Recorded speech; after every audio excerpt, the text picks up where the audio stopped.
The outgoing chairman of Africa's topmost decision-making organ, the African Union, Theodore Obiang Nguema, accuses the West of disrespecting the African continent and failing to accord Africa the recognition it deserves.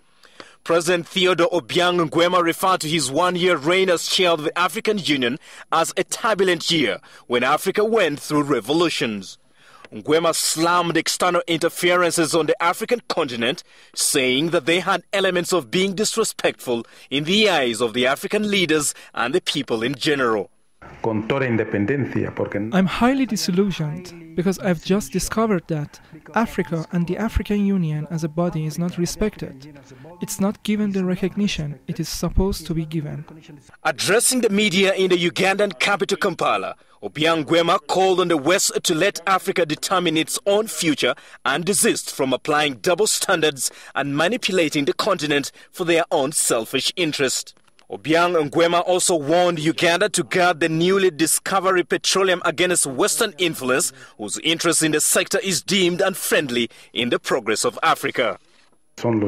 I think we have to look at it whereby African leaders and Africans as a whole will become of much more solidarity and will be much more united to be able to fight a common front and stop the interference from external powers to make Africa much more stronger in the face of different threats facing the continent.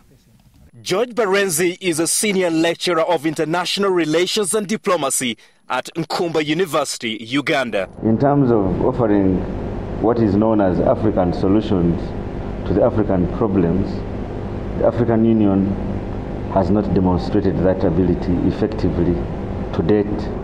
Obiang Nguema called on all African states to unite and fight Western powers in order to make Africa a strong continent. Uganda and Equatorial Guinea agreed on a bilateral cooperation in the oil and gas sector following Uganda's recent discoveries of petroleum. As Uganda embraces the oil resource currently estimated at 2.5 billion barrels, the East African country, like many others on the continent, has been advised to guard against Western influence or else drawn in what many have termed the oil curse. Daniel Arab Moy, Press TV, Kampala, Uganda.